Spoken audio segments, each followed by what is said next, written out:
बंदिश रॅली ज्याला छोटा ख्याल असं म्हणतात, त्याला जोडून एकतालामध्येच छोटा ख्याल होता आणि आता शेवटी जे गाणे तो तराणा होता.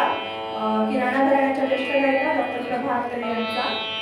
तराणा म्हणजे असं गीत ज्याच्यामध्ये जे शब्द असतात त्या शब्दाला काही अर्थ नसतो, निरर्थक शब्दांपासून बनलेलं ते गीत असतं, त्याला तराणा म्हणतात. तराणाचा मुख्य उद्देश हा मैफिलीत चैतन्य निर्माण करणं असा असतो. निर्माण झालेलं आहे, चैतन्य आहे आणि चैतन्य निर्माण झालेलं आहे आणि डबल चैतन्य आहे. संत श्रेष्ठ ज्ञानेश्वर म्हणजे महाराष्ट्र संस्कृतीचा आत्मा, ज्ञान्यांचा राजा, योगियांचा राणा ज्ञानेश्वर आणि साक्षात ज्ञानाचा सूर्य म्हणजे ज्ञानेश्वर महाराज. सर्व संतांचे वेरुळी आणि अवघ्या संतांची माऊली म्हणजे ज्ञानेश्वर माऊली. ज्ञानेश्वरी, चांगदेव पासष्टी, अमृतानुभव, हरिपाठाचे अभंग आणि इतरही अनेक अभंग ही त्यांची वाङ्मय संपदा.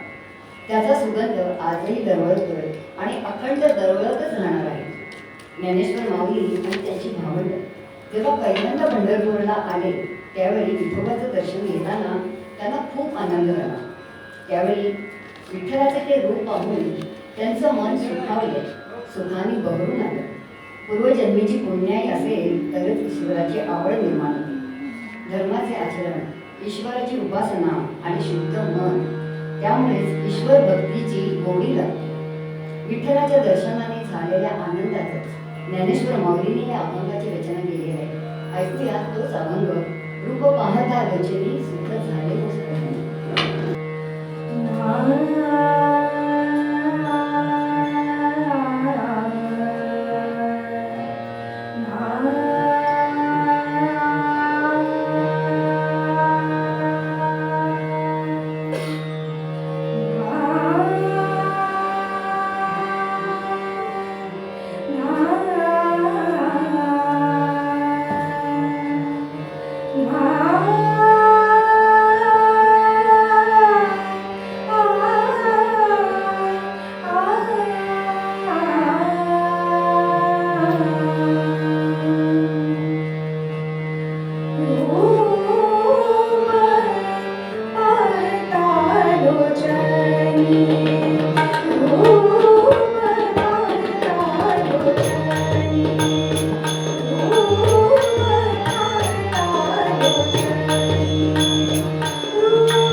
रसिको,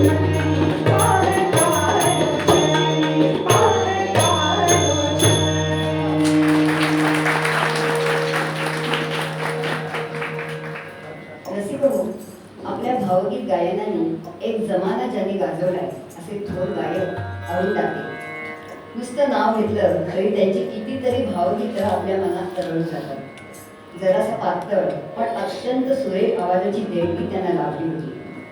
प्रतिभावान गायक कुमार गंधर्वांकडे त्यांचं स्वरांचे पहिले घडे त्यांनी गिरवले होते आणि त्यांची कारकीर्द जर बघितली तर त्यांनी त्याचा अक्षरशः सोनं केलं होतं असंच म्हणावं लागेल. गाण्याच्या शिक्षणामुळे टेक्स्टाईल इंजिनिअरिंगची पदवी मिळवताना परीक्षेत नापास होण्याचा प्रसंग त्यांच्यावर आला. पण त्यांचे वडील रामू भैया त्यांच्या पाठीशी खंबीरपणे उभे राहिले. ते म्हणाले, अरे इंजिनियर होणारे अनेक जण आहेत, तुम्ही होशील, पण तुझ्यासारखे गाणे किती जणांना येतं. आणि त्यामुळे पुढे पूर्ण वेळ भावगीत गायनाला वाहून घेण्याचा निर्णय अरुण दाते यांनी घेतला आणि रसिकांसाठी तो फार मोलाचा ठरला. 1962 साली शुक्रतारा मंदवारा हे त्यांचं पहिलं भावगीत ध्वनिमुद्रित झालं आणि त्यानंतर शुक्रतारा या नावाने सुमारे 2,500च्या वर हाऊसफुल कार्यक्रम त्यांनी केले. भावगीतांचे बादशाह गजाननराव वाटवे यांच्या नावाने मिळणाऱ्या पहिल्या पुरस्काराचे मानकरी होण्याचा मान त्यांना मिळाला. मंगेश पाडगावकर, यशवंत देव आणि अरुण दाते या त्रिकुटांनी मराठी भावगीत विश्वाला पुन्हा एक वार झळाळी प्राप्त करून दिली. ऐकूया याच त्रिकुटाचे एक गाजलेले गीत, दिवस असे हे फुलायचे, झोपाळ्या वाजून झुलायचे. दिवस तुझे फुलायचे, दिवस तुझे फुलायचे, झोपाळ्या वाजून झुलायचे.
वंदना विटणकर या कवयित्री, गीतकार, बालसाहित्यकार, नाटककार होत्या.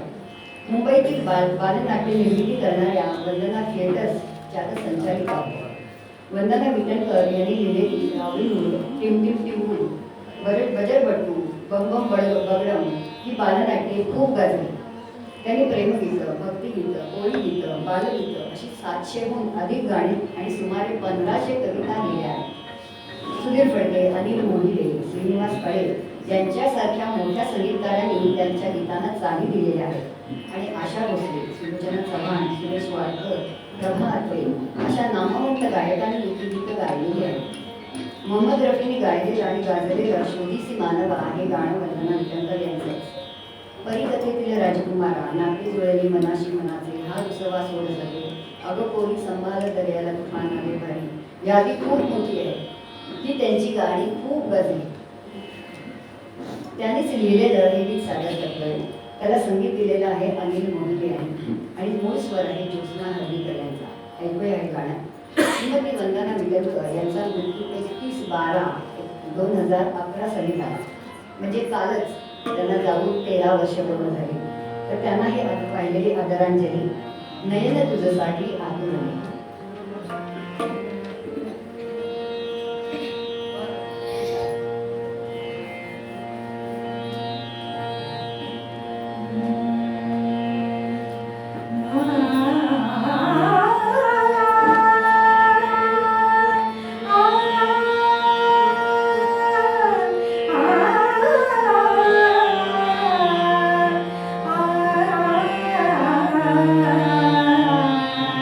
आ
चित्रपट कथालेखक, संगीत दिग्दर्शक, निवेदक, चित्रकार आणि गीतकार अशा विविध भूमिका लिहिलेल्या पाडणारे कवी सुधीर मोघे.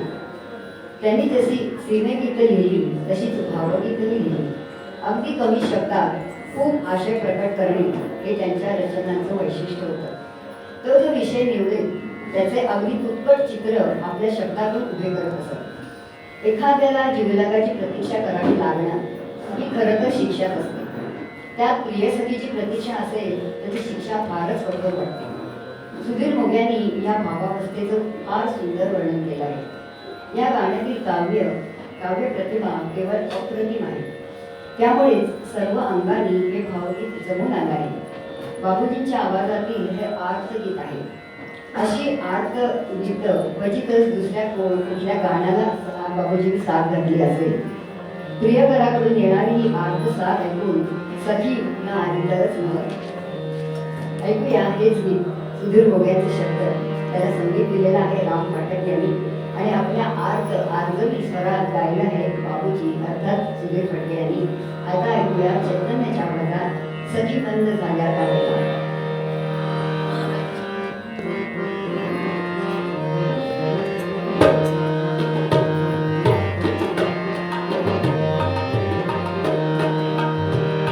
सखी मंद झाल्या गारवा, सखी मंद झाल्या गारवा, आता घरी येशील का, येशील का, सखी मंद झाल्या गारवा.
Oh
गायक सुधीर फडके यांचे चिरंजीव. वडील जरी प्रसिद्ध संगीतकार गायक असले तरी श्रीधर यांनी संगीत क्षेत्रात आपला असा वेगळा ठसा उमटवला आहे. श्रीधर फडके यांनी अनेक चित्रपटांना संगीतबद्ध केलेले आहे. लक्ष्मीची पावलं, हृदयस्पर्शी, घराबाहेर यासारखे चित्रपट विशेष गाजले. श्रीधर यांनी संगीतबद्ध केलेली काही गाणी उत्तर बाबूजींनी गायलेली आहेत. ऋतुहिरवा, ओंकार स्वरूपा, तेजोमय नादब्रह्म, काही बोलायचे आहे, हे आणि असे कितीतरी त्यांचे भावगीत संग्रह आहेत जे त्यांनी संगीतबद्ध केलेले आहे. त्यांनी संगीत दिलेली आणि गायलेली गाण्यांची यादी द्यायची म्हटलं तर वेळ पुरणार नाही. फुलले क्षण माझे, ऋतुहिरवा, ऋतुपर्वा, जय शारदी वागेश्वरी, तुला पाहिजे मी, काही बोलायचे आहे, ही गाणीच काही ह्या उदाहरणादाखल पुरेशी आहे. त्यांना 1994, 1996 आणि 2000 साली अशा 3 वर्ष फिल्मफेअर सर्वोत्कृष्ट संगीतकार हा पुरस्कार मिळालेला आहे. याशिवाय वसुंधरा पंडित पुरस्कार, गजानन वाटवे पुरस्कारही त्यांना मिळालेला आहे. आता सादर होणारं गाणं श्रीधर फडके यांनी संगीतबद्ध केलेलं आहे व गीत लिहिलेलं आहे सुधीर मोघे यांनी. आणि तेव्हा नुकत्याच उदयाला आलेल्या गायिका रंजना जोगळेकर यांनी हे गायलेलं आहे. गाणं ओळखलेलं आहे, कुठलं आहे? सजना पुन्हा स्मरशिवना. ऐकूया.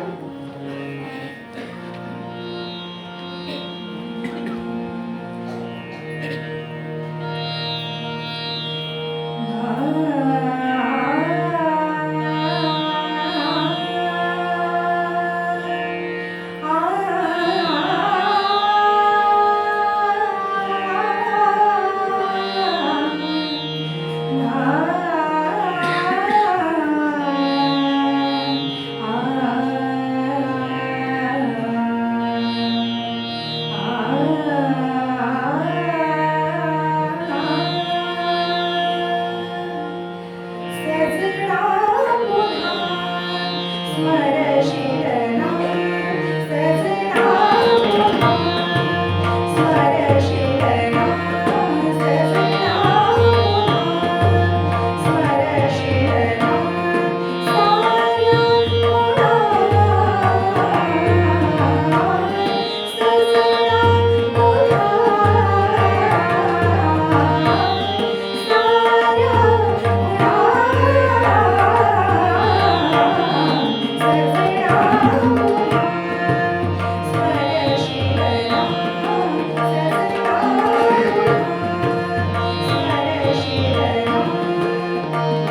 अशी ती सजना पुन्हा स्मृतीला ती सांगत आहे. श्रोते हो, बाळकृष्ण भगवंत बोरकर म्हणजेच बाबू बोरकर मराठी व कोकणी भाषात कविता करणारे पद्मश्री पुरस्कार विजेते कवी बाकी बाब या टोपण नावाने ते ओळखले जातात. बाबू बोरकर हे गोव्याचे भूषण होते. शाळेत शिक्षक म्हणून 14 वर्ष नोकरी केली. बडोद्यातील वाङ्मय परिषदेच्या अधिवेशनात तेथे करमाझी जुळती या काव्य गायनाने कवी म्हणून त्यांना ख्याती प्राप्त झाली. काही वर्षे राजकारणातही ते सक्रिय होते. गोव्याच्या मुक्तीसंग्रामात त्यांनी उडी घेतली, पण फार काळ राजकारणात ते रमू शकले नाही. बोरकरांच्या कवितेत विविध रूपे आढळतात. निसर्ग आणि प्रेम हे त्यांच्या कवितेचे केंद्रवर्ती विषय आहेत. फुलत्या लाकपाया सरीवर सरी आल्यावर या त्यांच्या प्रेम कविता आजही रसिकांच्या ओठावर आहेत. मराठी साहित्य विश्वात आनंद यात्री अशी बोरकरांची ओळख होती. आनंद भैरवी, कांचन संध्या, चित्रवीणा, दूरसागर, कागदी होळ्या हे त्यांचे अनेक कविता संग्रह प्रसिद्ध आहेत. तर मावळता चंद्र, अंधारातील वाट, जळते रहस्य अशा कादंबऱ्याही त्यांनी लिहिलेल्या आहेत. असे थोर साहित्यिक बाबू बोरकर त्यांनी लिहिलेल्या गीताला संगीत दिलेलं आहे आणि गायलेलं आहे पंडित जितेंद्र अभिषेकी. ऐकूया हेच गीत कशी तुझं समजावून सांगले.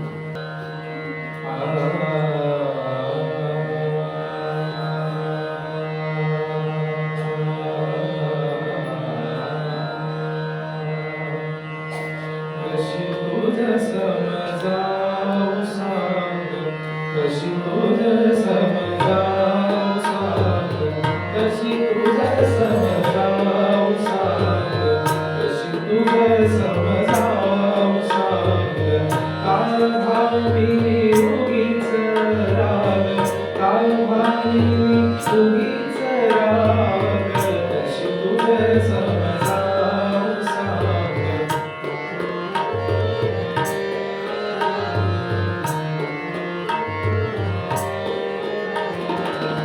आस्या होती मधुर सभा, आस्या होती मधुर सभा, हेमंती उष्ण हवा, हेमंती उष्ण हवा, संध्येचा साज नवा, संध्येचा साज नवा.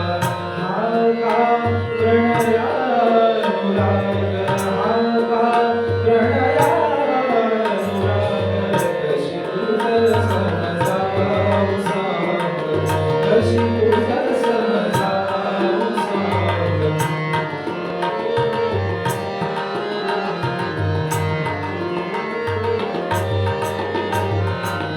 साखे कडिके फुले, साखे कडिके फुले, ओष्ठ कमळाचे विखुले, ओष्ठ कमळाचे विखुले. भोवती मधुगंध कळे, भोवती मधुगंध कळे, का प्रसन्न वदन राग, का प्रसन्न वदन राग, कशी तुझं समजावून सांग, कशी तुझं समजावून सांग.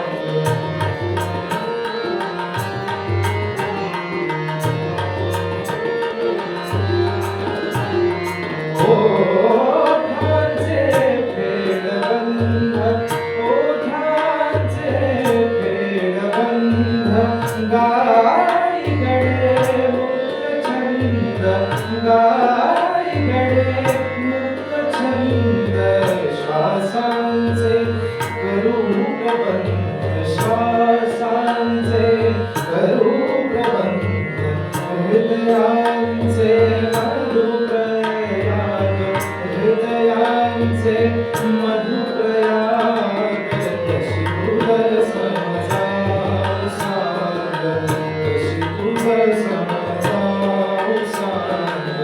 काल भावी उगीच राग, काल भावी उगीच राग, कशी तुझं समजावून, तुझं समजावून, तुझं समजावून.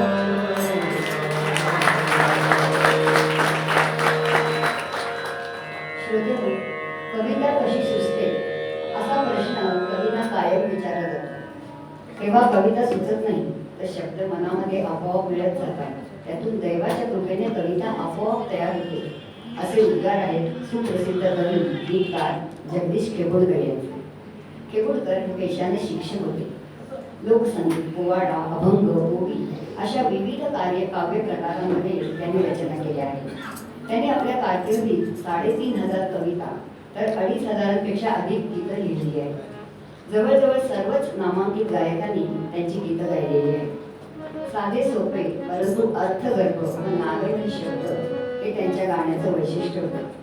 त्यांनी सुमारे 325 मराठी चित्रपटांमध्ये गीतं लिहिली.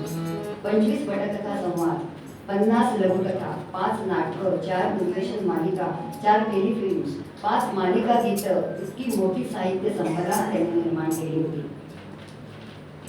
केबुलकर इतके साहित्यात बुडले होते की त्यांनी त्यांच्या मुलांची नावंही साहित्यिक ठेवली होती. मुलांची नावं होती मुक्तछंद आणि अभंग आणि मुलींची नावं होती कविता आणि अंगाई. पिंजराच्या चित्रपटासाठी मानाचा दादासाहेब फाळके पुरस्कार देऊन त्यांना गौरवण्यात आलं होतं. महाराष्ट्र राज्य शासनाच्या वतीनं त्यांना 11 वेळा सन्मानित करण्यात आलं होतं. ऐकूया जगदीश केबुलकर यांचंच हे युगुलगीत. त्याला संगीत केलेलं आहे सुधीर फडके यांनी आणि गायलेलं आहे सुधीर फडके आणि आशा भोसले. चंद्र होता साक्षीला या चित्रपटाचं हे गीत आहे. पान जागे फुल जागे भाव नेहमी जागेला.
ययाती ही वि. स. खांडेकर लिखित प्रसिद्ध कादंबरी आहे.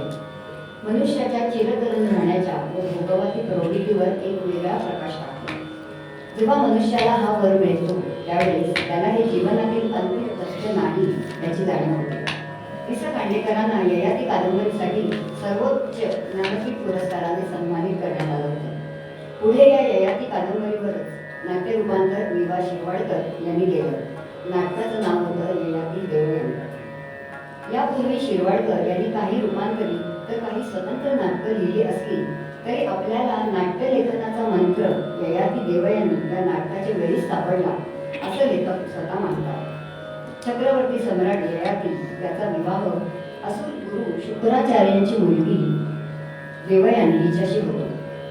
देवयानीची दासरी शर्मिष्ठा असा हा प्रेमाचा त्रिकोण.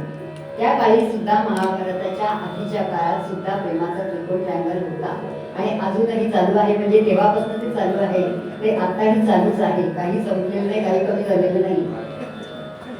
देवयानीचा पुत्र यदू आणि शर्मिष्ठेचा पुत्र पुरू यांच्यापासून अनुक्रमे यादव आणि कौरव या विख्यात वंशशाखा निर्माण झाल्या. ययाती देवयानी या संगीत नाटकातलं हे गीत पद ऐकूया. हे सुरांनो चंद्रभागा.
सारा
नाम सदा बोलावे गावे भावे जनांचे सांगावे हाच सुबोध गुरूंचा नामा परतेन सत्य मानावे. नाम म्हणजे भगवंताचं नाव.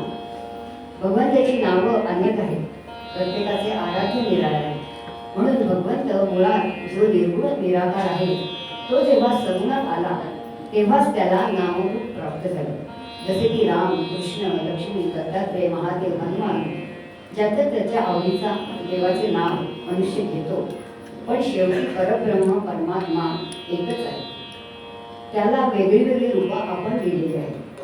सर्व संतांनी आपल्याला नामस्मरणाचं महत्त्व सांगितलेलं आहे.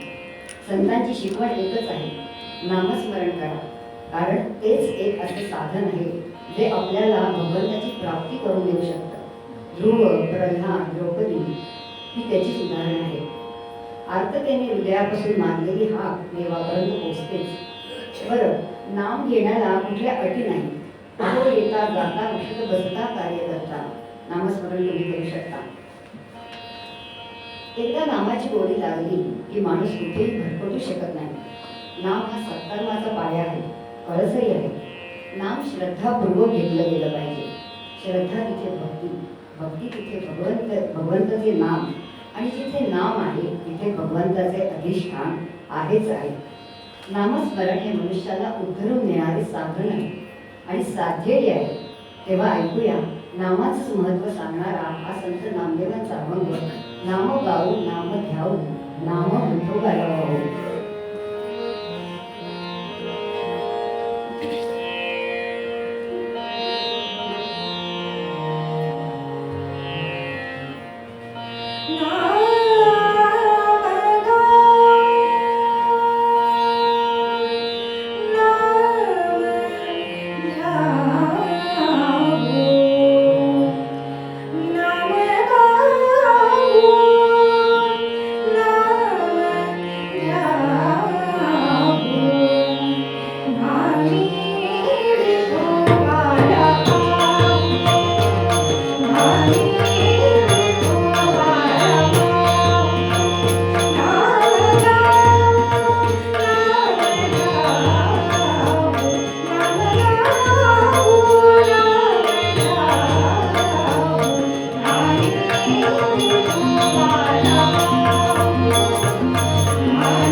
वारकरी संप्रदायातील एक महान संत होते. ते संत एकनाथांचे पणजो दामाजी पंतांच्या समकालीन हे संत होते. संत भानुदास यांनी बालपणीच सर्व अध्ययन पूर्ण केलं होतं. ईश्वर भेटीसाठी अनेक दिवस ध्यानधारणा केली, सूर्यनारायणाची उपासना केली होती. त्यांचा दृढ निश्चय पाहून सूर्यनारायणाने ब्राह्मणाच्या रूपात त्यांना दर्शन दिलं अशी आख्यायिका आहे. विजयनगरचा राजा कृष्णराय यांनी विठ्ठलाची मूर्ती पंढरपुराहून आपल्या राजधानीत म्हणजे विजयनगरला नेली होती. ती भानुदासांनी अथक प्रयत्नांनी परत पंढरपुरात आणली.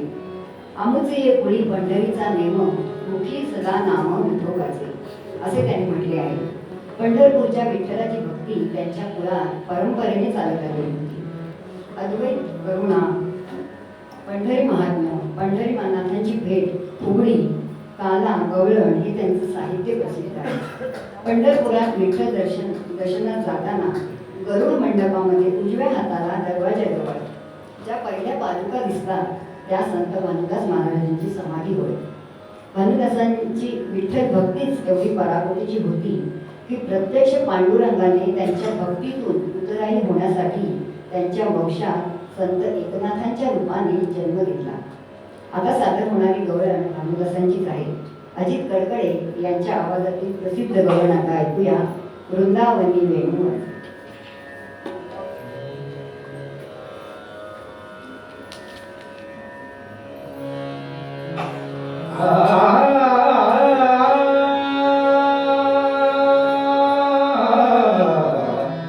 वृंदावनी वेणू वेणू वृंदावनी वेणू वाजे वृंदावनी वेणू वेणू वृंदावनी वेणू वेणू गवळणाचा माये वाजे वेणू गवळणाचा माये वाजे वेणू नादे गोवर्धन गाजे वेणू नादे वृंदावनी वेणू वेणू वृंदावनी वेणू वाजे वृंदावनी वेणू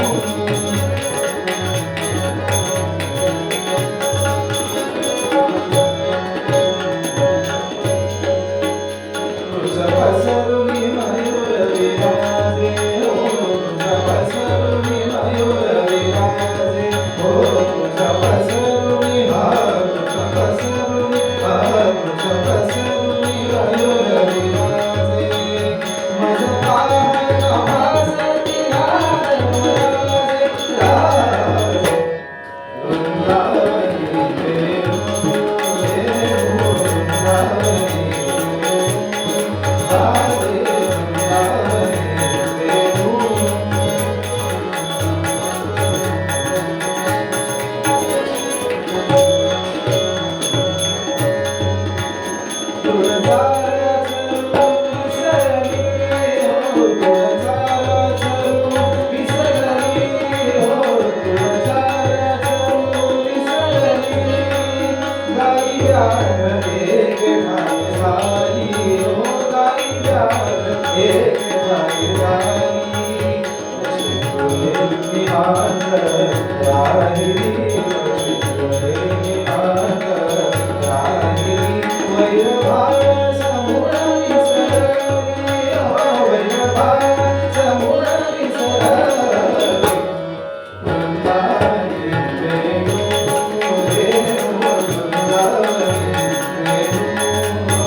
आहे आणि बासरी वादनही ऐकलेलं आहे. त्यामुळे विविधतेने नटलेला असा हा कार्यक्रम वर्षाच्या सुरुवातीला आपल्याला ऐकायला मिळणं हे आपलं खरंच खूप मोठं भाग्य आहे आणि अतिशय छान रम्य संध्याकाळ आपली सगळ्यांची गेलेली आहे. आता आपण कार्यक्रमाच्या सांगण्याकडे वळूया. वाढदिवस साजरा झाला. संघाचा वाढदिवस आज अतिशय उत्तमतेने साजरा झालेला आहे. एकच प्याला हे राम गणेश गडकरी यांनी लिहिलेलं नाटक. मद्यपान व त्याचे दुष्परिणाम हा विषय असलेले हे नाटक 1917 साली लिहिलं होतं आणि गंधर्व नाटक मंडळींनी हे नाटक रंगभूमीवर आणलं. या नाटकात सिंधू बालगंधर्व साकारणार होते. त्यामुळे तेव्हाच्या रिवाजाप्रमाणे हे संगीत नाटक होणार यात वादच नव्हता.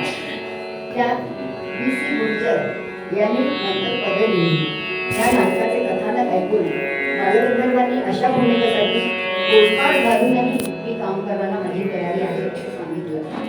त्या काळात बालगंधर्व नेहमी भरजरी साड्या दागिने असं घालून नाटकात काम करीत असत. पण या नाटकातील सिंधूच्या भूमिकेसाठी फाटकी साडी नेसायलाही ते तयार झाले होते. थोडी तगडी सिंधूची तास होती. भूमिकेत व्यसनामुळे संसाराचा कसा नाश होतो ही गोष्ट गडकऱ्यांनी अत्यंत प्रभावी भाषेतून आणि रोमांचकारी घटनांमधून प्रेक्षकांना परिणामकारक रीतीने सांगितलेली आहे. मद्यपानाच्या व्यसनाची अत्यंत मूलभूत आणि शास्त्रीय मीमांसा गडकऱ्यांनी त्या नाटकात केली होती. त्या नाटकाचा विषय अजूनही चालूच आहे. आता सादर होणारं पद या नाटकातील आहे ती भैरवी आहे. प्रभू अजीव मला मनी वशिला ह्या भैरवीने आम्ही कार्यक्रमाची सांगता करतो.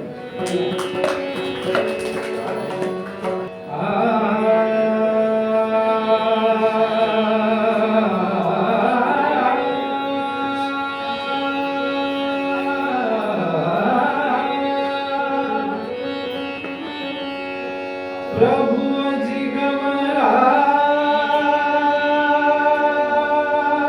मनी तोषला.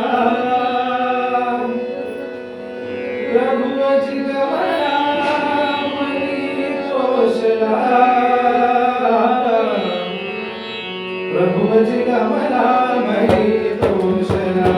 प्रभु जी गमरा मनी तोषला. प्रभु जी गमरा मनी तोषला. प्रभु जी गमरा. प्रभु जी गमरा. प्रभु जी गमरा मनी तोषला. प्रभु जी गमरा मनी तोषला.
अमृत मधुर शब्द